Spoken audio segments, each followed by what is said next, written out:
Welcome to the Dodgers Prospects Podcast. I'm Casey Porter alongside Tim Rogers. Like we are each and every week, we like to talk all about Dodgers prospects. So, Tim, how are you doing? Welcome into the next edition 3 of the offseason of 2022 of the Dodgers Prospects Podcast. Yeah, pretty excited to talk about our topic. It's going to be a topic, though, that kind of hurts a little bit because we're going to lose some guys that we like as we talk about the Rule 5 draft and who the Dodgers may lose. Yeah, you mentioned losing guys and how that hurts. It kind of feels like almost, like you're happy for guys because they move on because they get put on a 26-man roster, which means they're going to be in the major leagues next year, which they probably wouldn't be if they stayed with the Dodgers. So you're happy for them, but then you're sad that the Dodgers lose them. So it kind of almost feels like whenever you watch your own kids graduate, doesn't it? Yeah, it is that way. It's kind of ironic because I just moved my son out to Texas last week. So I got that feeling. Okay, so let's talk about, first of all of the players in the Dodgers system that are eligible for the Rule 5 draft. Let's start, first of all, with the position players. At Oklahoma City, you have Ryan Noda, Drew Avans, Devin Mann, Hunter Vidusha.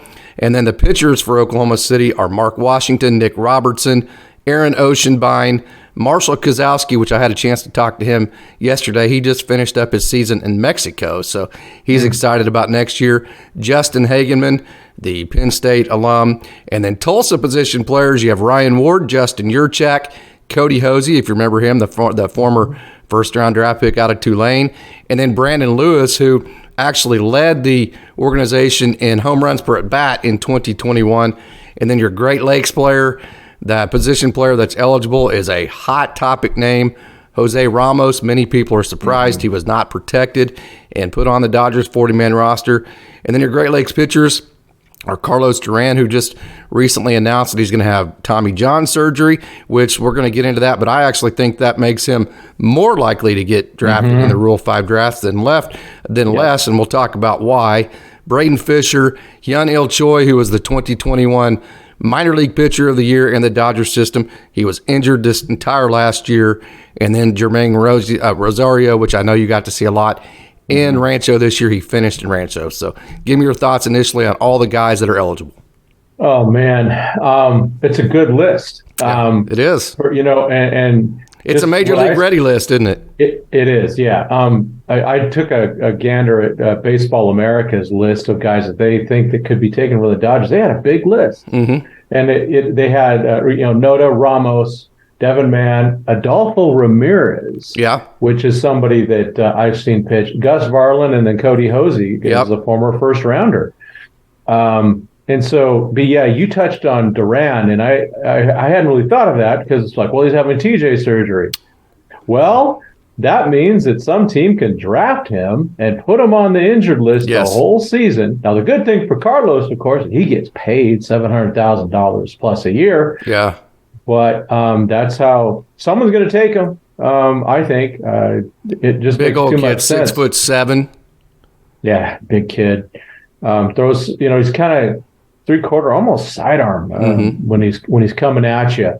I think one of the things that we don't. It's really tough to know because we didn't go. At least I didn't. I didn't go look at everyone's 40-man roster to see how many spots are available. So that will be a limiting factor. They can't just go and draft a guy like Duran and put him on the IL right away. That's not till spring training. So they have to have room on the 40-man. So there's no way we're going to lose all these guys. But I don't know, Casey, who for you, I think I know who it is. Who do you think the number one guy is you think is going to be drafted? Yeah, very easy for me. Very easy for me. And if I was a GM not for the Dodgers, the first guy that I would draft off of the Dodgers, easy choice, Ryan Noda. Young man out of Cincinnati. He is 6'3", 217 pounds.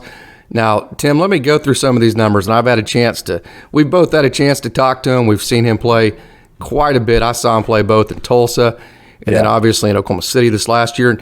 And he's a big kid. He hits a lot of home runs. He led AA Central in home runs. It's now the Texas League again. Thank goodness. AA Central just didn't sound right for the AA. It's the Texas League. Come on, guys. It's always been right. Quit messing with stuff like that, right? They tried to change the PCL too, but some of these old timers are like, you know what, guys, come on, let's not do this. So it is again the Texas League, but in 2021 it was AA Central. Ryan Noda led Double A Central in home runs. If you remember, he was one of the players to be named later. He came over to the Dodgers with Kendall Williams in the Ross Stripling trade. They were both players to be named later. He hit a home run in his first at bat as a Dodger, and it was opposite field over the left field wall at One Oak Field in Tulsa. So he got his career started off on the right way with the Dodgers. Now check this out. 2021, which was when he was still in Double A, he led Double A Central in home runs with 29, okay? He led Double A Central in walks, okay, with 74 walks. He was second in the Double A Central in RBIs. He was fourth in both slugging percentage and runs scored. He was fifth in on-base percentage, and he was third in OPS. That was 2021, right? Okay, so he came into 2022, got promoted to AAA Oklahoma City, and he had another great year. Here's his PCL rankings from this last year. He was seventh in home runs at 25, which he got off to a slow start, to be honest with you. So the 25 home runs is impressive because they were mostly in the back half of the season. He was fourth in the PCL in RBIs, first in walks again. So he's led the league in walks 2 years in a row for a guy that's a huge, big-time slugger. He was second. Now check this one out. Dodgers fans won't believe this, but listen to me carefully. He was second in stolen bases on the team in Oklahoma City, only behind Drew Avens, who had 40 stolen bases. Ryan Noda was second in Oklahoma City in stolen bases last year with 20 stolen bases. He stole 20 stolen bases and only got caught stealing 4 times. That's for a guy that's led the league in home runs, leads the league in walks, and is a big-time slugger. He was third in the PCL in on-base percentage at .395, and he was seventh in the PCL in OPS. I'm out of breath talking about Ryan Noda. And I'm still surprised the Dodgers didn't protect him. They did him a favor. They did him a favor. There's a lot of depth, and him and Drew Avens and Mark Washington, Nick Robertson, I think they have so much respect for the guys. I think there are situations to where they go, hey, we have a lot of depth. There's a lot of clubs that don't, that could really use you. And believe it or not, it's kind of counterintuitive because you think, well, if you don't get protected, that's not good. But actually, I think for Drew Avens, Mark Washington, Nick Robertson, Ryan Noda, I think the club did them a favor because this gives them their best chance to make the major leagues the fastest. Would you agree with that? I do agree with that. I actually, the way the Noda profiles he sounds like a Dodger. Yeah, no doubt. He fits the entire formula. Yeah, and again, he plays multiple positions, and he plays both infield and outfield. So if he doesn't get picked up, I'm not sure I wouldn't make him the starting left fielder next year. Yeah, and the other thing, and you mentioned it briefly, the stolen bases. He's actually very fast. Yes, this guy's a really good athlete. He profiles all the way around. He's got the power. I'm just kind of dumbfounded on that one. It's the one that makes the least amount of sense for the Dodgers not to keep and give a chance to. Yeah. Not just stash, but I see him as a ball player. I see him as a solid major leaguer. I think he stands out in that way. He's ready right now. Some team's going to pick him up, is going to be very happy, and he's going to probably go out and have a nice rookie year. Yeah, I would agree. And just kind of to finish up our conversation, of course, I could talk Ryan Noda all day long. He's also just an absolutely just wonderful young man. If you ever get a chance to meet him, he fits the Dodgers culture in that way too, as far as the clubhouse and the dugout. One more little anecdote on him. I was talking to Kevin Malashevsky. If you remember Malo, he got drafted back in 2017. And I was talking to him, and they're both from the Chicago area. Ryan went to Grant, and Malashevsky got to play Noda in both basketball and baseball while they were in high school. And he told me stories about Noda, how he was the point guard on his basketball team. Check that out, right? Wow. And he would take the ball off the rim. He would go coast to coast, and he would dunk on the other end. Malo said he was the best at. Now, keep in mind, this is the Chicago area. So you're talking about really great athletes. Yeah, Dwayne Wade, Isaiah Thomas. Malo said that he was the best athlete he's ever seen. That was his exact quote. Yeah, he just fits the profile of a Dodger, and it's shocking. But they know what they're doing, I guess. They get him right most of the time, but I think they might be missing out on one here. I think there's a little bit of that, like I said, and there's also a little bit of they like Ryan Noda so much that they may have done him a little bit of a favor to give him a better chance to make 26 man. Maybe there's a little bit of, I don't have any inside information on that, but right. Okay, so I'm going to ask you. You asked me, of course. If you want to hear me talk for a long time in a row, just mention the name Ryan Noter, right? Yeah, So who's that guy for you, Tim? Well, to me, it's a toss-up. It's between Jose Ramos, just because he's such a good prospect. Oh, really, Ramos? Okay. And I'll give it some reasons in a minute. And then, of course, Mark Washington, another. I mean, to me, he shouldn't even been in Double-A last year. He should have been in Triple-A the whole season. He's proven that he can get guys out. Yeah. And he's earned that shot. And I know he did get off to a slower start in his career with some injuries and things like that.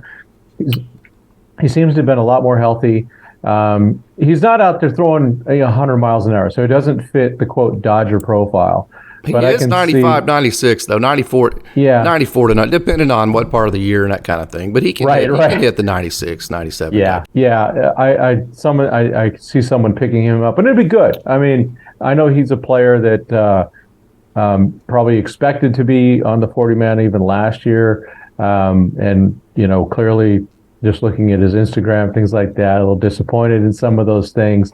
So I would see him being picked. And the reason I pick Ramos is because he is a high upside guy, and I can see a guy like, Farhan Zaidi coming in and going and doing shenanigans with finding Ramos. An injury for him. Yeah. Or even Jermaine Rosario, who is, again, a real high upside king. Did you get to see, I believe it was a no-hitter like in his first or second performance at Rancho this year? Yeah, I didn't see that one, but I saw a good mixture of him. Yeah, he's good, isn't he? He's really good. He's good, but there's games where he's 2 innings and he's gone. Yeah. It's control command, but it's live. It's really, you're talking strictly upside. Yeah, strictly upside. So I could see someone like those two guys getting bagged and being stashed with a, quote, injury. Yeah. But I don't think it's actually, they get paid and that's good for them. Yeah. But in terms of their long-term career, how damaging would that be? So I'm hoping they stick. I think there's a lot there. Especially, I'm still a little surprised about Ramos. Yeah. Not being protected. He's good. Let me give you a little bit of devil's advocate. Let me let you respond on Jose Ramos. He finished in high A. So first of all, of course, unless you're going to play, like you said, do all the shenanigans and find a quote-unquote injury and like kind of like Carlos Duran and put him on the shelf for a year, which that's not necessarily good for a player. Ramos needs as many at-bats as he can get. He needs 500 at-bats every year. So that's not really a good thing to do with a big-time prospect. Like, it's not something that I don't think you would plan to do. So that's kind of an outlier to me. Okay, so let me play devil's advocate. High A, he finished in high A, so you're going to have to go from high A all the way to the major leagues, make that step all at once. And he hit 249 in high A. His OPS was 818, which isn't off the charts. He did have the 25 home runs, but here's where I'm going to play devil's advocate. Just 4 stolen bases, and for a guy that's as dynamic, we say dynamic, but if you only steal 4 bases, how dynamic actually are you? He walked just 57 times, and check this out. He had a 32.7 strikeout rate, okay, which the alarming part of that is 6 points higher his strikeout rate was last year than it was at any other stage in his career. So he struck out a lot more last year, and then also he finished in high A. So there's your devil's advocate. And of course, I say that saying that I am huge on Jose Ramos. I think if you hear me talk, I think he's at least 2 years away from being major league ready. So, that's my argument from a devil's advocate perspective. Give me what you got.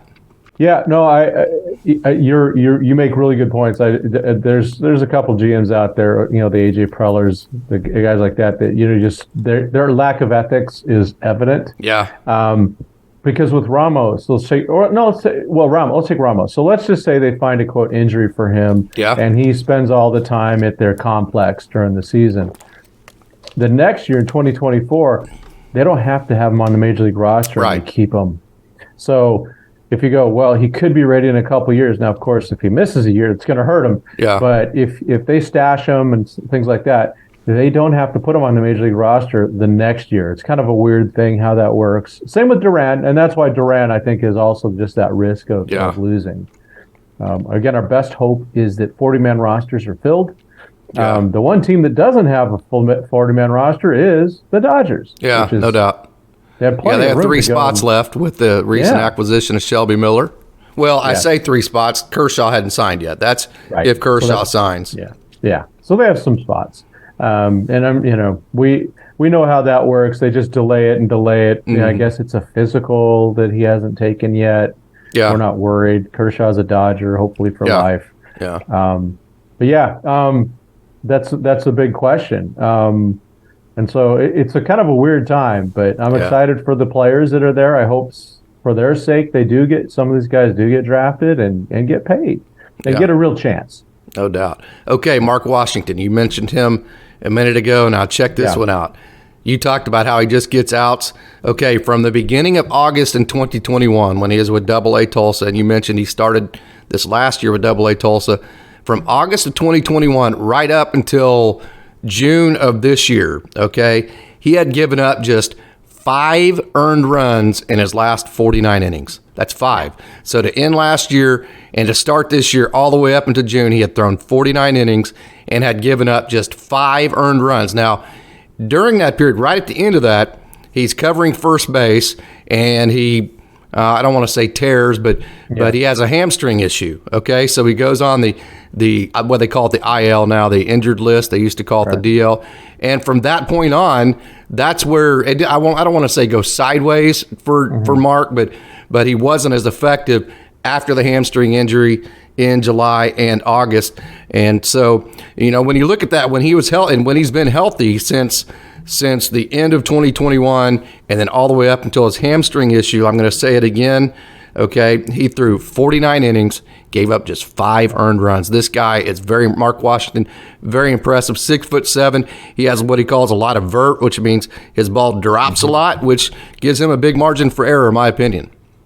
Yeah, absolutely. And, the Dodgers talk about, in their bullpen having a bunch of guys with different looks. Well, there's a guy right there with a different look. I mean, he, in some ways, think about it. We just lost Chris Martin. Yeah.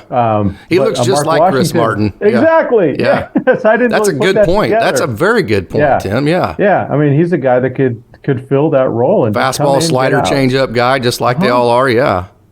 That's a really good comp, man. I had never even thought about that. I just thought, literally this came upon me, but we get lucky sometimes. Yeah. Yeah. But, okay. Chris Martin was very effective for the Dodgers. I don't know how effective he's going to be for the Red Sox. God bless the guy getting 2 years, $17.5 million. Good for him. There's no way the Dodgers were going to pay that. And then DeGrom getting 3 years, no way. Well, 5. 5 years. I'm sorry. Well, okay. Even 185. Holy smokes.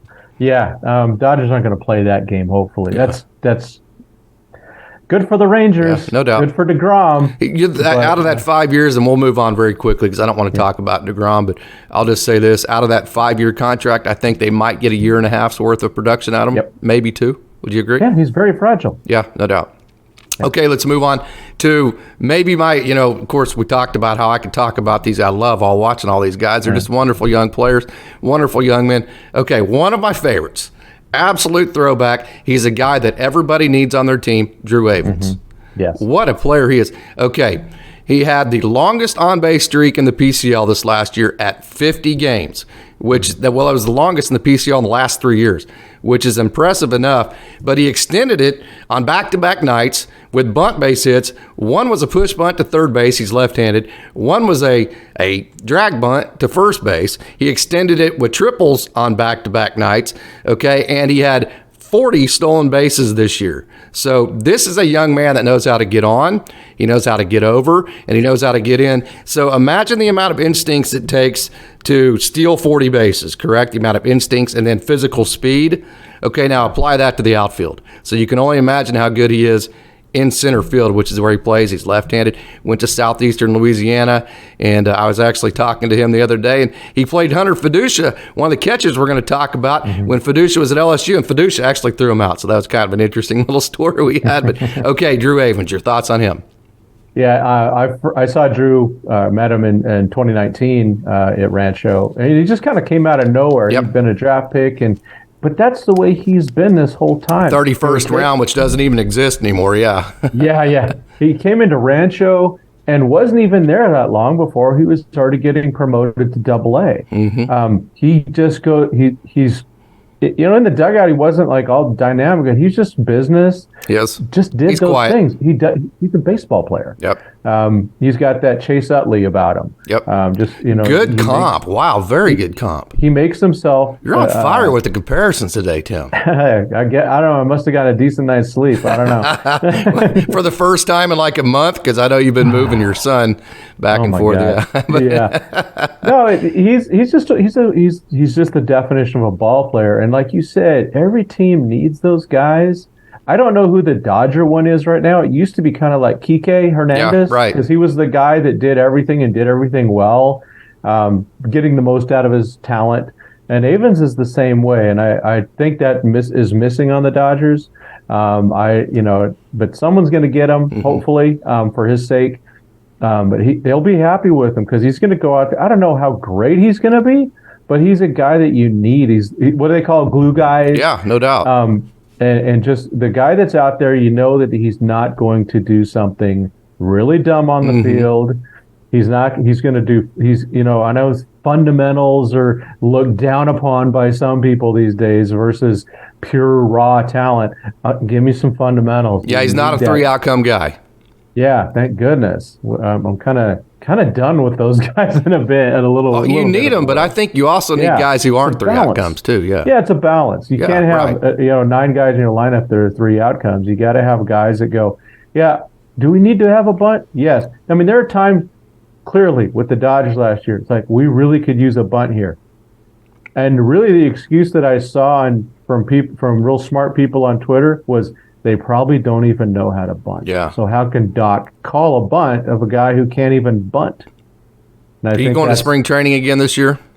It's looking like it. Yeah. If you do, look up Drew Avens like early in the morning, and if you want to know where to find him, he will be on the pitching machine like on field 7 somewhere. Yeah. And he'll be bunting for like an hour straight. That's a fact. Mm-hmm. He just loves working on the fundamentals like you're talking about. Yeah, those extra things. However, I will be, at least tomorrow, I will be at the winter meetings. I don't have a press pass, but I'll be hooking up with some of my former compadres at Dodgers Nation. And but yeah, I'm hoping to get to spring training. I hope you can find a way to get out there too. Yep, no doubt. I'm working on it. I retired from the coaching industry this last year, so that gives me a lot more time in the spring. So I'm working on it and seeing what we're going to do there. Okay, let's move on to some other guys that are probably a little bit more on the bubble. Of course, everybody's on the bubble, but let's start with let's stay with the pitching and let's talk about 6'6" Nick Robertson. I know you've had a chance to talk to him. You've written a piece on him. So what are your thoughts on him? Yeah, quite a while. He kind of came out at one of those guys that was drafted. I can't remember quite where he's drafted, but all of a sudden he started just getting a little bit of play. I saw him at spring training in 2020. And that's really the only time I've seen him personally. Big guy, throws hard. Seems to be one of those guys that profiles as a guy that you can go. That's a good one plus inning guy. Yeah.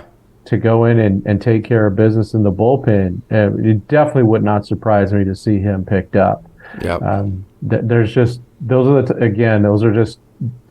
fits right in to some team. Now, again, we're talking about a lot of guys, and it's like, how many guys are going to get drafted? But he's definitely somebody that, I thought would be more favorable with the Dodgers and might get protected. But, I think we talked about it briefly. They don't really protect relievers. Because they can go on the cheap and get guys like Chris Martin and then Evan Phillips, Yency Almonte, Phil Bickford, and then put them through the formula. And then, and recently now they've gotten Shelby Miller, put them through the formula, and then the next thing you know, you've got a great relief pitcher for next to nothing, right? Yeah, and that's what they're looking at doing. So they don't want to quote waste, and I hate saying that word, waste roster spots on relievers that they don't really have to add, because the other teams are going to go. They have to make the same decisions about picking them up. Do you take up a roster spot with a 1 inning guy? So I think that's the only thing the only thing that kept him off the roster, not his talent. That's for sure. Yeah, 7th round. You've seen him a lot. Yeah. Yeah, 7th round 2019 out of James Madison. And the thing that I think he has going for him the most is that he's already had his Tommy John surgery. And in college, his high school coach played professional baseball, so he did a wonderful job back in Virginia of protecting his arm. Then he had the Tommy John. In college, he only threw 58 innings at James Madison. So although he's 24 years old, his arm is like one of maybe a 20, 21-year-old. I mean, there's still a lot of action left in his arm. 3-pitch guy, fastball, changeup, slider.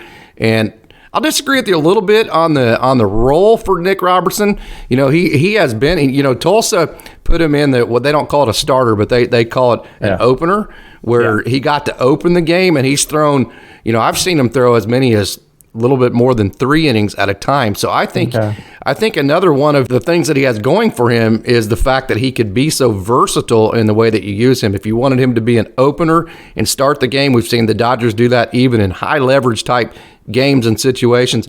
He can do that. If you need him to be the explosive 1 inning guy, he's a 94 to 96 kind of guy, so he can be that too for 1 inning. And then he can also be an innings eater in the middle of the game, and he can extend as much up to 3 innings if you had to have him do that. So I actually think his versatility in the role that he can be used is probably that, and the fact that he's already had his Tommy John and he only threw 58 innings in college.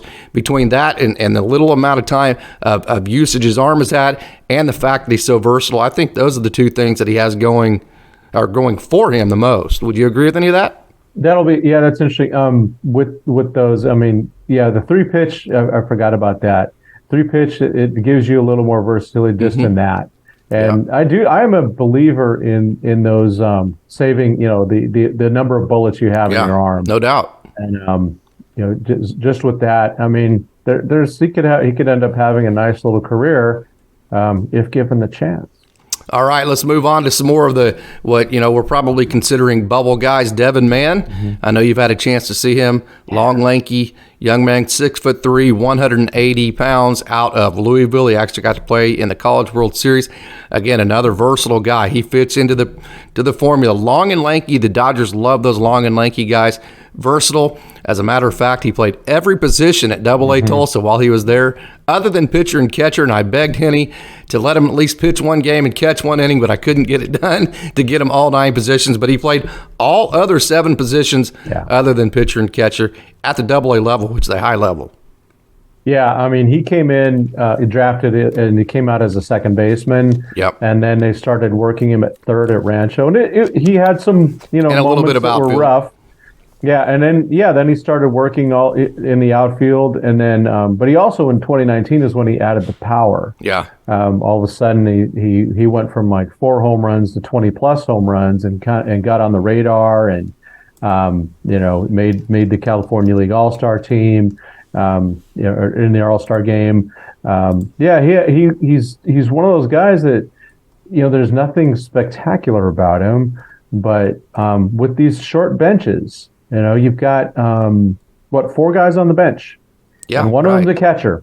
And I think the Dodgers, when they had guys like Kike and Taylor on the bench, you had all that versatility right there. And I see him as providing some versatility. Maybe not at shortstop. I mean, that's a little different position. I haven't seen. He has played shortstop. I've seen him play shortstop. He can do it if you have to have him do it. Yeah, so he'd be maybe solid there. He'll tell you his home position is second base, though.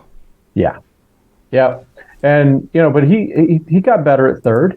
From when I saw him, he has the work ethic that you need to it's kind of like a switch hitter, right? If you're going to be a switch hitter and you normally spend an hour hitting just from the right, now you got to spend right-handed 2. hitter. Yeah, guess what? You're doing 2 hours because you have to work an hour on the left. You can't go 30 and 30. Yeah.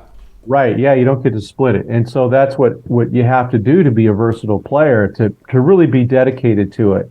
And I wouldn't be surprised if he is dedicated enough to doing that and doing that extra work to do it. He's also just a really nice guy. Isn't he really?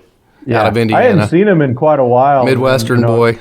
Yeah, I saw him at Dodger Stadium on with the game, the Bobby Miller start that they'd had. Oh, yeah. And so I got my press pass there. Yeah, you got him and Vargas in the same interview, didn't you? Yeah, I did. Go over to Dodgers 80 and check that one out, yeah.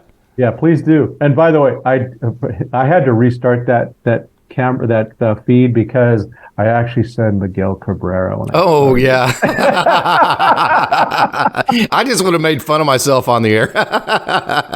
Oh my That's God. funny. It was just, but it's, hey man, it's a compliment. Yeah, no doubt, no doubt. But yeah, Devin man, yeah, I wouldn't be surprised. I mean, none of these guys would surprise us, right? Yeah. If they're taken. Yeah. But another guy, and he's had a lot of time. The Dodgers have always given him a lot of room during spring training to come out and play with them. And in fact, I saw him hit a real bomb against the Padres during spring training. Drafted in 2018, fifth round out of Louisville. Yeah. Mm-hmm. You mentioned the power spike, and going back to 2018, which was his first year, he had 229 at bats, and he hit. Let's see. Let me go back to this career stats in 2018. Well, okay, so he had 229 at bats, and he hit just 2 home runs his first year in pro ball. Okay, and then the next year in 2019, all the way up to 19 home runs. So, I mean, between 18 and 19, it's first year pro ball and second year pro ball. Huge spike, and I can tell you at the end of last year, I was in Amarillo at Hodgetown. That's a beautiful park there in downtown Amarillo. Got to see that series, and he had multiple home run games and 3 games in a row to end 2021. And at one point, he had hit 6 home runs in 10 at bats. And again, he's 6'3". He has the reach and the extension. If you go and watch him hit, what I want you to pay attention to, he's able to cover that outside part of the plate very naturally, which is big because most pitchers like to stay away from hitters to keep them from hitting home runs and that kind of deal. So he's able to cover that outside part of the plate very well, but then he also has quick enough hands to where if he is trying to cover the outside part of the plate, he can still pull his hands in and hit an inside pitch. So Devin Mann is a very interesting prospect. I think he would be kind of like a Kike Hernandez type of guy on your team where he can do a little bit of everything. I think that's where his value, maybe a Chris Taylor type role. I think that's the value that he would bring to a major league club. I don't think a club, if it would be every day you would put him out there, it'd be at second base, and he would do a very good job for you. I think he could hit probably anywhere from 15 to 25 home runs and hit about 250, that kind of deal, and play a very solid second base with his long and lanky frame. But I think its value to a team would be the value that Chris Taylor brings the Dodgers, and that is that he fills a lot of different holes for a major league roster. Yeah, I agree with that. And, just to bring up Taylor, and we've talked about him a little bit. The value is not him starting in left field or starting at second base. It's him on the bench, and then one day he's at second, one day he's in left, one day he's in center, one day he's at short. And then he's on the bench, to come in for defensive replacement, all that type of stuff. I think it's a waste when you put him as a starter. Yep, no doubt. It could be the case with Devin also. All right, Hunter Fiducia, catcher out of LSU. What's your thoughts on him? Obviously, he's on the bubble. It would be, in my opinion, and I love Hunter. I've got a chance to talk to him. Great player, left-handed hitter. I think it would probably surprise some people if he got taken, but it wouldn't surprise me in the sense that he's a catcher. He's long and lanky. He has a lot of experience at high levels. He came out of LSU, and he played there at Barb High School, and for Coach Caccini. And so he's done nothing but play on winning teams. He knows how to win, and he has a good left-handed stroke, and he's a catcher, and he has a good arm throwing at second base. So, anytime you talk about catchers, it never surprises me. If it's impossible to find depth at that spot. So it wouldn't surprise me from that aspect, but what are your thoughts on Hunter Fiducia? Well, and actually I have a question for you, because I haven't really laid a lot of eyes upon him since 2019. So in terms of, up close and personal, but what have you seen of him defensively? I mean, you said he had a strong arm. How is he, handling the pitchers, blocking? Well, he's very laid back. Okay, so he's sometimes in some situations he's having to learn that he needs to be a little bit more animated with guys. It's just not his nature. He's that Bayou lay back, and he's very chill. So for guys like maybe a Gus Varland that are bulldog type mentalities and they're really high strung and they have a lot of energy, he's great for those guys because he's able to have that chill and get them back into the focus and get them back into just refocusing. So he's very chilled. He's very, very laid back, and he is very good at receiving the pitch because he's very long. He's that long guy that receives the ball very well. So whenever he gets down on one knee, which a lot of catchers do nowadays, he gives the pitcher a big target to throw to. So as far as receiving the ball behind the plate, the way that he works with pitchers, he has a great mentality for a catcher because, like I said, he's very chill. Yeah. Okay. Yeah. I haven't seen enough of him lately. Yeah. But he ended in AAA, right? He did. Yeah, he got moved up to AAA about halfway through last year, and actually, had some pretty good success there with AAA Oklahoma City.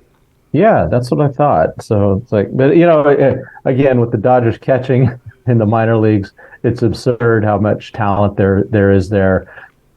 He definitely would benefit from a spot because the Dodgers have right now, they've got Smith and Barnes, and they're not going anywhere. And if someone gets hurt, they're probably going to sign some older guy that would come up to come up like Tony Walter did, and they did it with I can't remember who it was in 2021, but they'll do something like that. Got about 1 minute to talk about our next two guys. Ryan Ward, one of my favorite left-handed hitters in the organization, and then the guy that I think might be the purest hitter in the entire organization, a little bit older. I think that goes against him, but Justin Yurchak. Again, we got about a minute and a half. Talk about Ryan Ward, Justin Yurchak.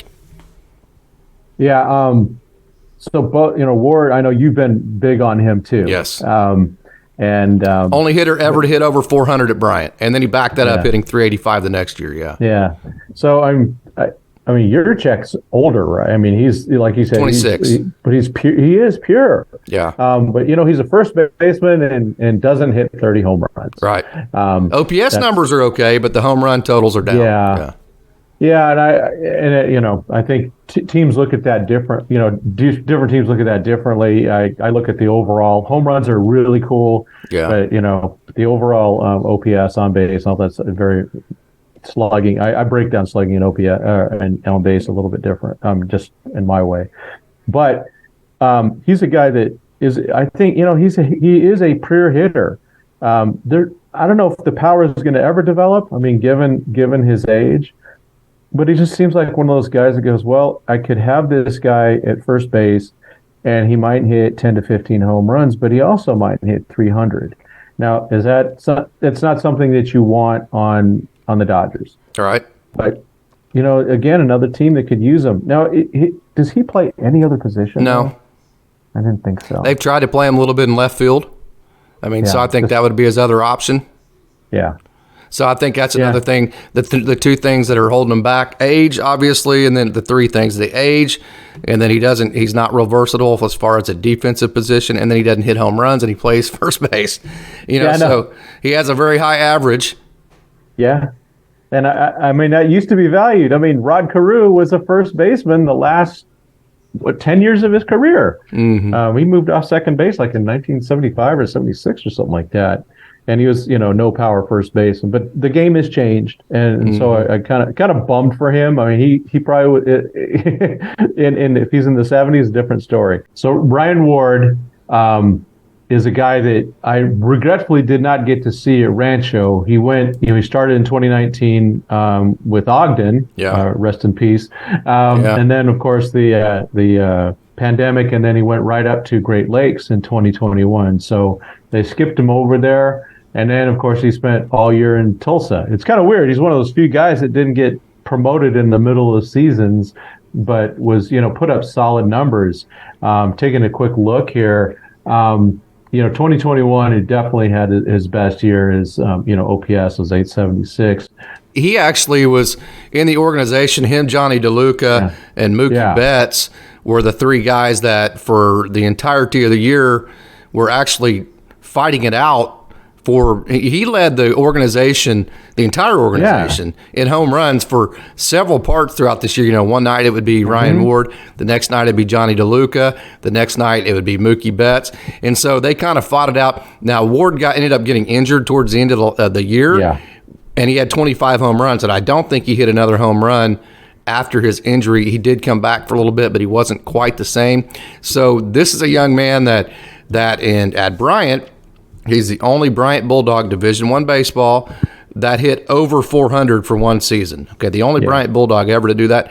Then the next year he hit 382. He did that in 2018. He hit 400. And the next year, 2019, he hit 382. So 400, then 382. Check this out. Okay, he struck out a grand total of one time his senior year there at Millbury, Massachusetts. And kind of cool, he graduated with a class of less than 100 kids at his high school. So that's very cool to me, being from Oklahoma, because we have a lot of schools like that. And his mascot's name is the Woolly, and he's a big New England Patriots fan, of course. Millbury is exactly in between Boston and Springfield, there, right there on the interstate. So Ryan Ward, what he did was he added a lot of power to his game. He was what I call an east and west hitter in college, meaning the barrel comes through flat, and if the barrel comes through flat, you're going to be able to cover the inside and outside part of the zone, but you're not going to be able to cover the north and south parts of the zone, right?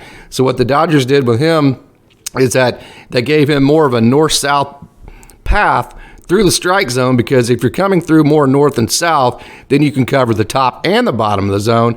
And then depending on where the pitch is at, if you react to it properly, you can cover both the inside and outside part of the zone. And that has allowed him to increase his power, because if you're more of an east and west type hitter, you're either going to be hitting the bottom of the ball, or you're going to be hitting the top of the ball most of the time because you're an east-west guy. Whereas if you're a north-south guy, you're going to be hitting the middle of the ball more. Does that make sense? So he's made that adjustment since he's been a Dodger, and it has greatly increased his power. And when you look at his average and all that, around 250, so that's pretty much what they want out of guys nowadays, with guys around 250. OPS is over 800, maybe approaching 900. Home runs in the 25 to 30. He reached every benchmark this last year. Yeah, and like Avens and Noda, he's a lefty hitter. Yeah, and so the Dodgers seem to have a lot of those types of guys that are really good prospects, but they're not the quote elite protectable prospects, I guess. Yeah, according to them, but they're solid. They're solid hitters, and they develop the power.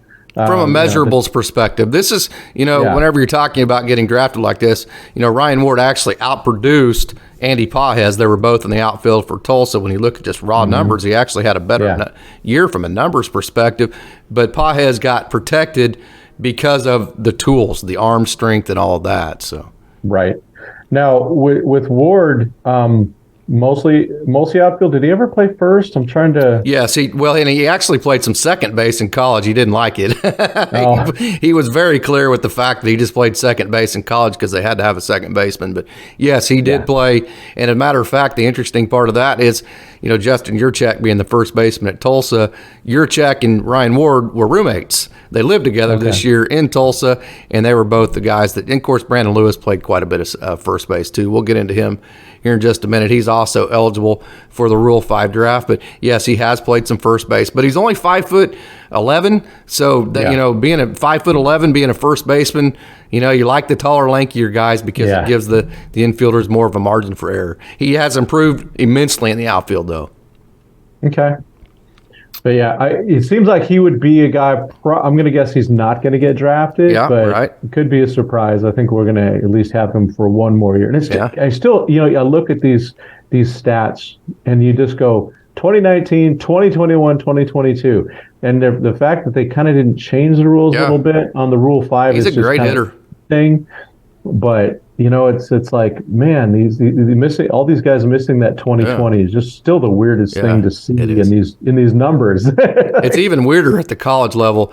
And the thing about it is, people get hung up, he's only in double A. I'll tell you what, the difference between double A pitching and major league pitching from a raw stuff perspective, there's not really a whole lot of difference. You're facing 95 to 98 to, of course, the drillers actually, they had the highest average velocity from the mound this year. The average pitch for the drillers this year was 94 miles an hour. Check that out. Not surprising. So, I mean, when you're talking about a jump, of course, if Ryan Ward gets taken, he has to jump from double A to major leagues. That doesn't concern me.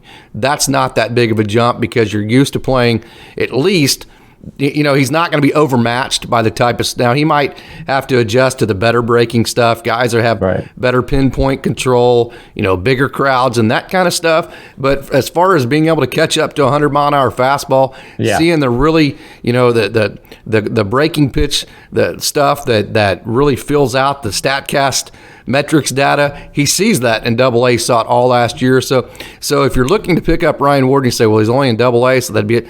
To me, that's not a big jump. Now, it is a huge jump from high A to major leagues, in my opinion, but from the AA, especially having an entire year under his belt, I don't see that as being an issue. So it'll be interesting to see what happens to Ward. It would be, yeah. Like I said, I doubt it gets picked, but you just don't know. I mean, I would take him. There wouldn't be any doubt about it. If I was an organization, there would be absolutely no doubt in my mind I would take him, and he would be an everyday left fielder. I would tell him to hit 250, 260, hit me 20 home runs, have an OPS in between 800 and 900 somewhere, and then just be a solid left fielder, and there's no doubt in my mind that he would be able to do that for you. Well, we'll see if someone gives him a shot. I mean, again, it's like all these guys. It's just a matter of the 40-man openings. Yeah, no doubt. Because I could see. I mean, really, if we're talking about, there's like 8 to 10 guys that we would take. Yeah, no doubt. And say, let's put him on a major league roster and see what he can do. How about Brandon Lewis? You got a chance to see him quite a bit at Rancho. Yeah, third base, first base. And the power. He's another guy that he was there, and then he seemed like he was gone already because he got promoted pretty quickly. I mean, he's a California guy. Yeah, Southern California. From Irvine. Yeah. Dang, where is he? Went to UC Irvine. Went to LA Pierce.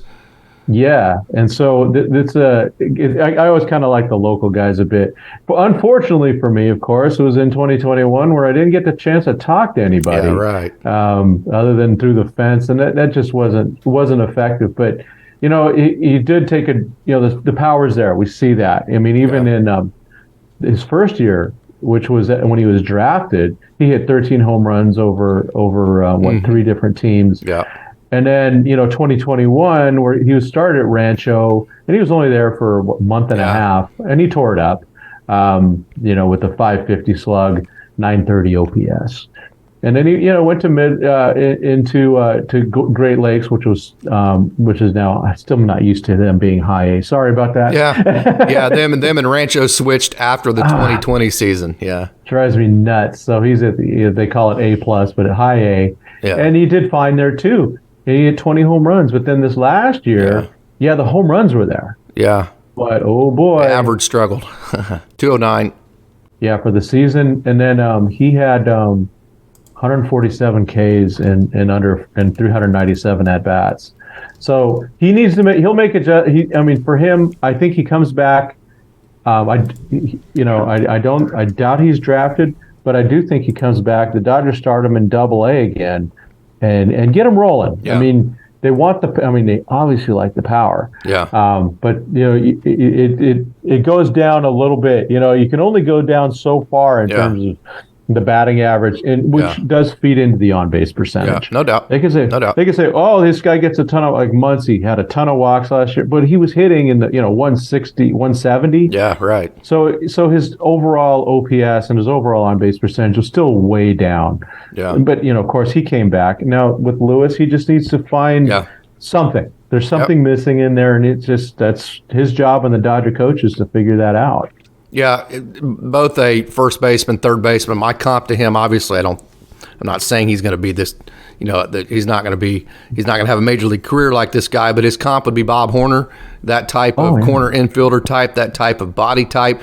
And in 2021, Brandon Lewis, Andy Pages led the minor league organization for the Dodgers in 2021 in home runs with 31, but Brandon Lewis had 30. And if you look at Brandon Lewis and you break him down a little bit more, he actually had the most amount of home runs per at bat in 2021 of any Dodgers minor league player. So the power is off the charts. Last year, he got off to a really, really tough start in Tulsa. It got better as the season went on. So I think, you mentioned it a minute ago, this is a young man that whenever he rounds into shape, and when I say shape, I mean as far as reaching his potential with the tools that he has. This is a young man that could provide you an average probably 250. I think he's a guy that has the potential to hit anywhere from 20 to 30 home runs and be just solid defensively. He's probably not going to win a Gold Glove at third base. He is very good at first base. He has improved immensely at third base. I think definitely he could be a very, very, very serviceable third baseman at the major league level. He's a guy that could hit 250. He's a guy that could hit you 20 to 30 home runs, and then have a couple of years in his career where he got ahead of 30 home runs, maybe on the north side of that, and hit more than that. That's the potential that he has, right? And of course, right.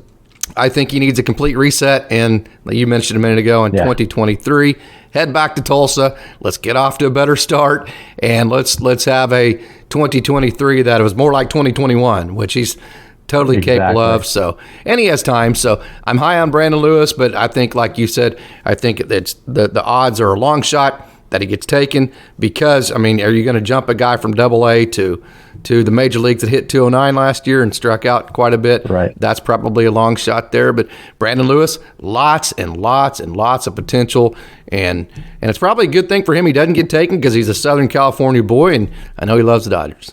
Yeah, and with him, and I'm going to give a little credit to the Dodgers for not demoting him. Yeah, no doubt. They do have patience, and it depends on the player.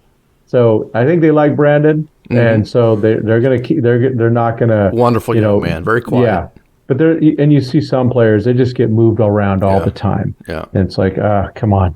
But yeah, Brandon, they kept him at Tulsa, so I'm glad they did that. And he'll, like I said, he's going to reset. Don't be surprised if he has a real nice year. No doubt. Okay, so I'm really interested to get your thoughts on this next young man. Former first-round draft pick out of Tulane, Cody Hosey.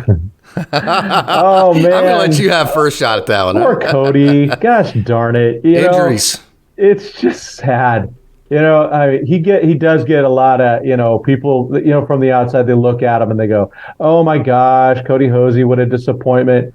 It's like, well, I'm sure if anyone's disappointed, it's him.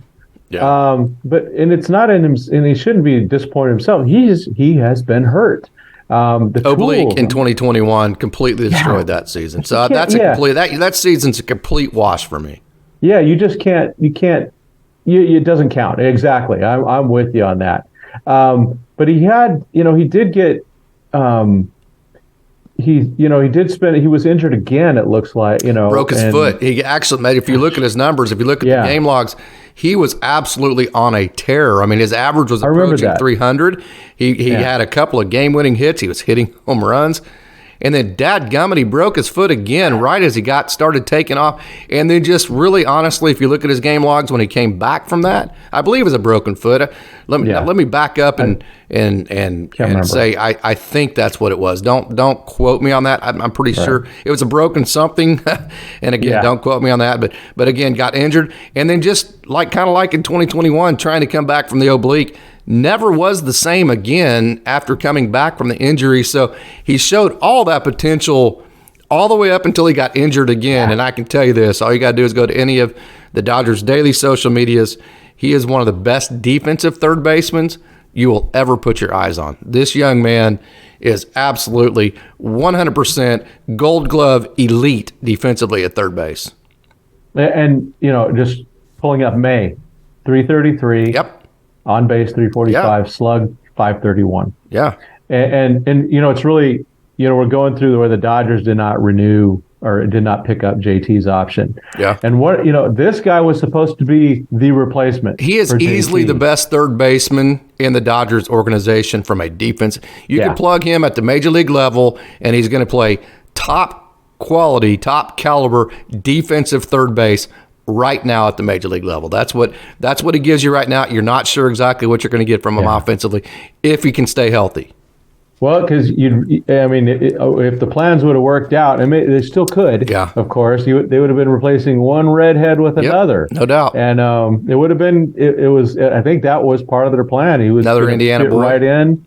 Yeah, and so it's it's disappointing for him. It's of course disappointing for the organization. They want, they expect more, expect some help out of him, but injury. I mean, geez, he was injured twice last year that we know of. Yeah. You know how that works, right? The injuries that actually got him to stop playing. Yes. I mean, how many more were there that affected his playing on the field? Yeah. Absolutely. So if he could get healthy, he's still, gosh darn it, how old is he? Is he 24? I actually couldn't tell you. 24 years old. Oh, he's still 23. 23. Yeah. No, I'm wrong. I looked at it wrong. No, he's 24. It looks like, maybe even close to 25. But still, he's there, right? First round pick. A guy's not a first round pick because he's 25 years old. Yeah. Yeah, he's not. He's got to get there. He's got to get some luck. I mean, I think we just had the same conversation. Yeah, his clock is ticking, isn't it? It is at 25. Yeah. But I don't expect him to be drafted. The Dodgers will put him right back at AAA. Yeah.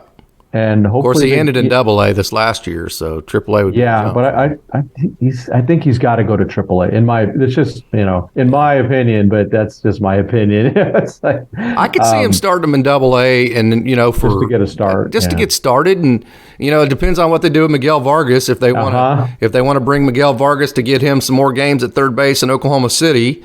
I could easily see Cody Hook because they want him to play every day healthy. So I mean, I think they have options there. Yeah, it's just they have played. He's been in AA 2 years in a row, and so I'd like to see him in AAA. But they're going to have to. It's most important that the player. You have to figure the Dodgers are smart enough to go. Each player is different. Yeah, no doubt. Each player has a different timeline. Jason Martin told me that. Yeah, and each player has their own personality and all the things, and also the right coaches. It could be that the AA coaches are more in, connect with Cody, and so you leave him there versus AAA where maybe he's not as familiar. And the ballparks in AAA are more friendly. The altitudes are more friendly. Mm-hmm. So I mean, who knows? Give him a little extra boost there. Yeah, no doubt. Man, that's a guy that we, as Dodger fans, we really need someone like that to come back and really take the position he should be in. Man, guys at his age resurrect all the time. I know. And end up reaching their potential. That light bulb just eventually goes off, and it doesn't happen sometimes too, obviously, but for Dodgers fans who are looking at his raw numbers, of course, 2021 we talked about the oblique injury. You can't look at 2021, 2022. Like I told you, he was reaching his potential. He was starting to show the type of offensive player we all thought he would be. Then guess what? Injured again. Yeah. So I don't think at this point, either way with Cody Hosey what you have. I think you do know what you have defensively. I think you have to wait for another year. Of course, the problem with that is if you do that, he's going to be 27 before you put him in the major leagues, which, hey, I mean, that's okay. That's okay. So I think you're still a year away of full health from actually knowing what you have in Cody Hosey. Offensively, okay, let's move on. The AA pitchers, the pitchers that ended up in Tulsa last year, going to throw them all in the same bag. I'm going to let you pick out which one that you want to talk about first.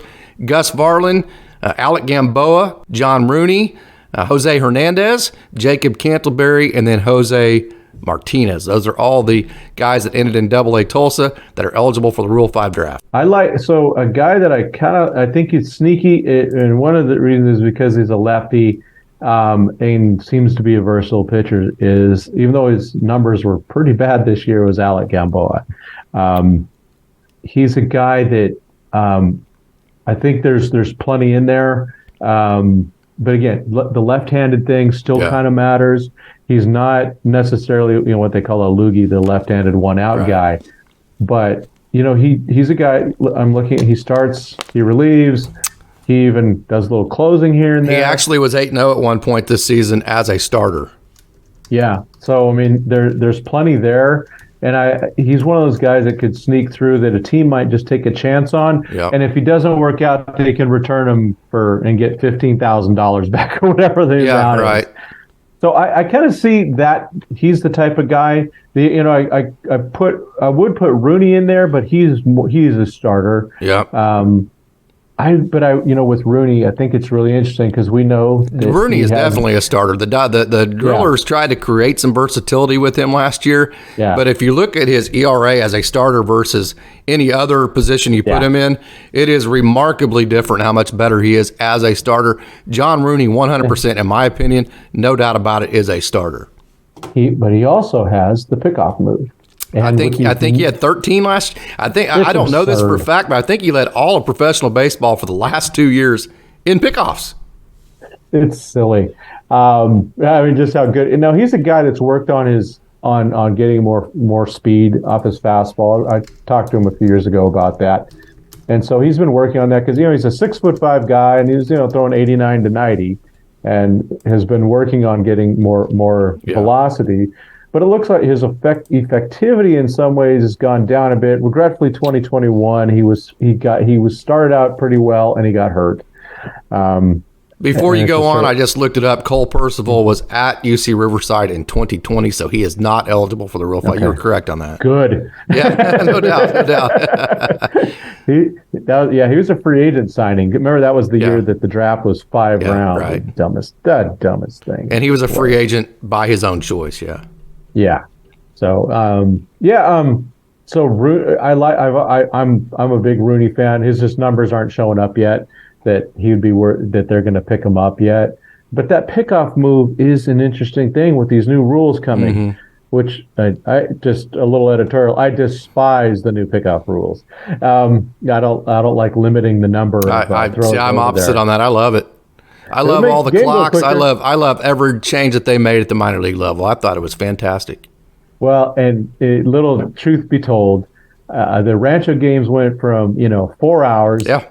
To about 2.5 hours. Yeah, man. And that's what people want when you're starting a game at 7:05 on a Tuesday evening and you have to go to work the next day. You're leaving at 9:15, 9:30, whether it's the 5th inning or the game's over, right? So it's better for the club from an aesthetics perspective if that's the 9th inning when you're, if you get to see the whole game. So, and I can tell you, the rules they've the changes they've made in the minor leagues, even with the ABS, the automated balls and strikes system, I love all of them. And I am a baseball purist, but it absolutely, in my opinion, made for a better game. But we can get into that on the next. It does move fast. But the pickoff thing with Rooney, he brings a weapon that not everyone has. Yeah, and I think it'll be interesting because, to be clear, if you get 2 pickoff throws, and then then the third one, you have to throw. Well, you have to get him out. Yeah. If you throw over and he's not out, it's a block, and he got caught on that a couple of times this year. Yeah. Well, I know. I remember chatting with him a couple years ago about those types of rules, and he was not happy. Oh yeah, he's very analytical. Yeah. Yeah, he is. But I think at the end of the day, a guy with a good pickoff move, it is a weapon. Big, tall, good reach, good extension. No. Yeah. And he actually was reaching low 90s. He has increased his velocity. And if you get him in a bullpen session where he's maxing out, which is why I think the Dodgers tried to put him in the pen a little bit, because what moving to the pen does for a pitcher, instead of having to conserve, they can max out. So your fastball goes from a 90, 91, 92 all the way up to a 94 to 96 because you're throwing with max effort and max velocity. And so I think that's why they tried to see what Rooney could do out of the pen, but man, he likes that, that Zen mode of being able to know he's starting and just getting into the proper mind thought of listening to the right music and having that whole process of getting ready to pitch. So I think that's big for him. Alec Gamboa, all-state wrestler. He was a great football player. If you talk to anybody from Madtown, Madera, California, in the Fresno area, they will tell you he might be the best multiple sports star that area has ever seen in the Fresno. I've talked to more than one high-level sports person from that area, and they have all said, hey, one of the greatest athletes ever to come out of this area. Alec Gamboa, his deal is, let me pull up his numbers just a minute. Yeah. In 2022, and I love this young man. I love watching him pitch. He had 47 walks in 88 innings. So that would average to about 4.5, 5 per game. What he tries to do, I call him the artist because he likes to paint the corners. And whenever you do that, a lot of times you risk not throwing strikes. So I think his deal is, when he's on, he's painting the corners. When he's not, he's walking people, right? So I think that's the difference for him. But if you're an organization, again, he's left-handed. He's a guy that has, you could profile as possibly being a 92 to 94 to maybe even 95 in the right situation from the left side. He's one of the most competitive human beings you'll ever meet, being an all-state wrestler. He was a tremendous football player, and he is just absolutely cream of the crop person off the field as far as the type of person he is. He is just a wonderful young man, very battle-tested. So there's a lot to like there from Alec Gamboa. I do think that he is probably a long shot to get picked up. because of just the numbers perspective in 2022. His ERA was 5.91. So from that perspective, I think it's good for the Dodgers because I think they're going to get to keep him. I also think the Dodgers are going to get to keep John Rooney next year, although he is very tall and very lanky. I'm excited about that. I think he's going to be with AAA Oklahoma City. I got to see him quite a bit with AA Tulsa. You and I have both had a chance to talk to him. Very good. He has that sweeping slider, that he likes to throw that back foot to right-handers, and it sweeps away from lefties. He's another one of those guys that in the past has had control issues, which has played a factor with him. So I think for his perspective, just from a growth perspective, as far as being a longtime major leaguer, I think coming back to the Dodgers next year is what's best for both of those guys. Getting a AAA belt, a season under their belt at Oklahoma City. That's just my opinion. And I agree. And I think that gives them the best chance to be maybe getting picked up in the Rule 5 gets them to the major leagues the fastest, right? But I think coming back to AAA next year for both of them, or not back to AAA, but getting promoted to AAA, gives them the best chance to grow enough to stay in the major leagues the longest. Does that make sense to you? It absolutely does. Yeah. So one of the guys, I don't know if you brought him up. Jeff Belge. Jeff Belge. Yep. Yeah, Jeff Belge, wonderful young man. Got a chance to talk to him out of the Syracuse area. And he's another young man that you talk about battle tested. He went to St. John's and Jeff Belge, when he was a young kid, was skipping rocks, and a rock hit his right eye, and his eye just exploded. Yeah. His eye exploded, and they actually fixed it. He had 2 surgeries, and then when he was in high school, he was just messing around at one of the showcase tournaments in a hotel room, and one of his buddies, just messing around, accidentally poked his eye, and his eye blew up again. And so he has had this entire success, Jeff Belge has, at St. John's, and now professionally with one eye, just his left eye. So very impressive young man that made it back to Great Lakes about halfway through this year. He had some issues he had to deal with. I have an interview with him where he talks about all those on Dodgers Daily if you want to go see that. And boy, did he come back just smoking. Yeah. I mean, he was fantastic with Great Lakes. I talked to Austin Chubb about him. His first quote, Austin provided a quote for the article I did on him. First thing he said was, "We love this dude." He is a guy that everybody roots for, very talented, again, left-handed. He's and very competitive. And boy, he rides that momentum. He's fun to watch. Yeah, I mean, just the numbers that really shout at you just this last year. For his overall career in the minor leagues, 98.2 innings, mostly in relief, 1 start. Yep. 144 strikeouts. Yeah, he's explosive. That's legit. Very explosive. That's something that's going to get play. Of course, it is high A, but I could see him skipping Double A. I mean, he made it to Double A. He came to Tulsa for their playoff series with Wichita. So technically, he did actually end last year at Double A. Yeah, that's right. Yeah, but yeah, his regular. You've got him right in front of you. How old is he now? He's 25. Also. Yep. So his clock is 24. 24. Okay. Tomorrow he turns 25. Happy birthday! So his clock's ticking a little bit. So I could see him starting in Double A, but getting promoted to kind of like the Mark Washington plan from last year, if you will. Yeah.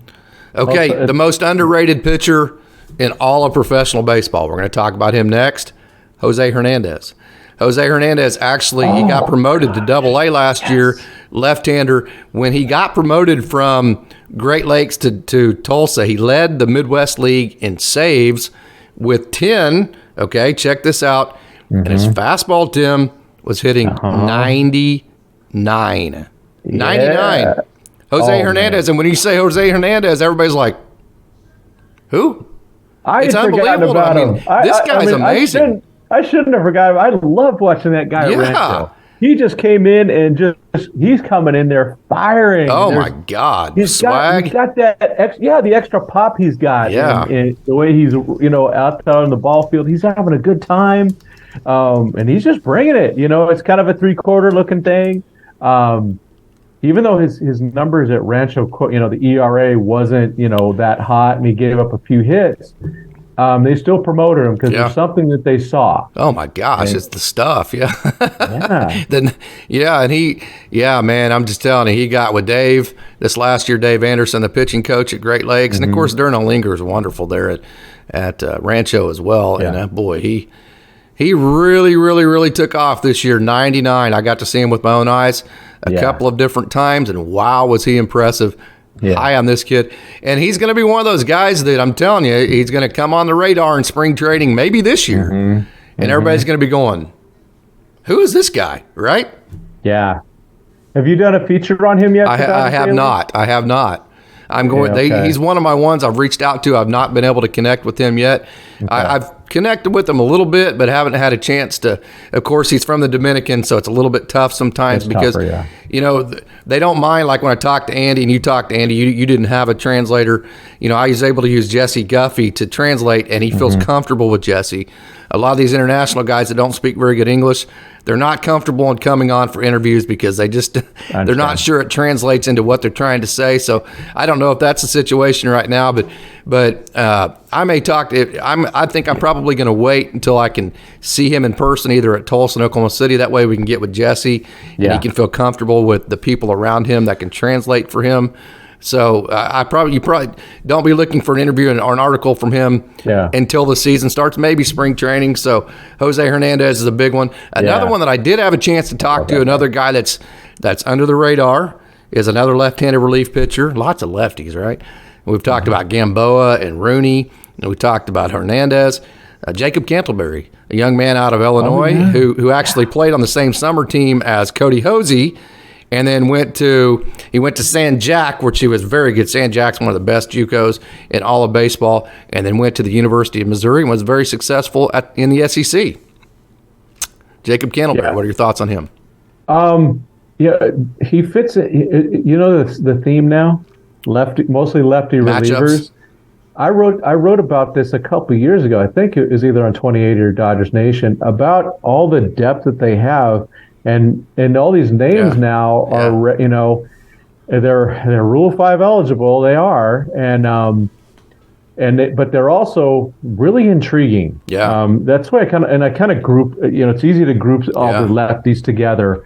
As we talk about Gamboa, Bellinger, and now Candleberry and Hernandez, of course, who wasn't in my original list. Yeah, but just another intriguing guy. But has the good slider. Good changeup. Yeah, I only really saw him in 2020 pitching batting practice, doing their drills. Yeah, but I'm looking at the numbers, and the regretfully the one that really does stand out is number of walks. Yeah. There it is. How fast does he throw?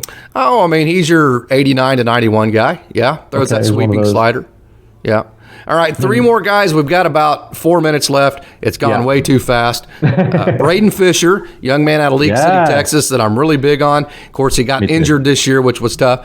Hyun-Il Choi, who is the 2021 Minor League Pitcher of the Year, was injured this entire last season in 2022, so I think he's probably a long shot from that perspective. And then the young man you got to see quite a bit that finished in Rancho Cucamonga last year, Jermaine Rosario. Give us your thoughts on those three in about a minute. Yeah, Braden Fisher, amazing story. He's so injured. I have had a chance to talk to him, by the way, if you want to go over to Dodgers Daily and hear from him. He's a really good dude. When I first met him, I called him Jimmy Lewis. Yeah, they look a lot alike. They do, don't they? Yeah. But he struggled to be last year. Yeah. But he made progress and got promoted. Yep. It's one of those things where you're just super happy for him. Kind of a right-handed version of Jeff Bell's story, in my opinion. That's kind of that type of. Yeah. Then Rosario, he's really dynamic. Yeah. It is a matter of control. And you mentioned someone else. Hyun-Il Choi, 2021 Minor League Pitcher of the Year. Yeah. I met his father last year from Korea. Spring training. He came up. He saw me taking pictures. He goes, "You Dodgers 2080." I go, "Yeah, he's a really nice guy." Yeah. But I missed him. I never saw him at Rancho, but I did see him at spring training. Very well. Yeah. Yeah, and he's one of those. He's a guy that you go, that is a classic major league third or fourth pitcher. Yep, no doubt. He's not throwing a million. Kind of a Greg Maddux type locator. Yeah, which those used to be aces. Yeah, no doubt. No doubt. Okay, And man, so- we've got about 2 minutes left. Give us your final Oh, yeah. thoughts. Went too fast, didn't it? You did, yeah. Okay. We're going to lose Ryan Noda. Yes, I mean, okay. that's my bottom I agree. line. I'll just give you an agree or disagree. Go ahead and fire at it. Okay, we're going to lose Noda, and I think we're going to lose Mark Washington. Agree. And I think we're going to keep the rest of them. Maybe I agree. Yeah, Avens is that other guy that I go, and of course the Ramos thing that we talked about, and the We had a good Duran, conversation on that, yeah. DJ thing, Yep. But I definitely Noda's gone. Washington, I give 80% chance of gone. Avens probably 50%. Okay, very do you good, got? Tim. What Thank do you you so. got? All right, I think that's going to do it for us. We're running out of time, and boy, it went way too fast. So thanks again, Tim, for joining for another round of the Dodgers Prospects. So for myself, Casey Porter of Dodgers Daily, and Tim Rogers of Dodgers 2080 and Dodgers Nation, we want to both say thank you for tuning in to the Dodgers Prospects Podcast.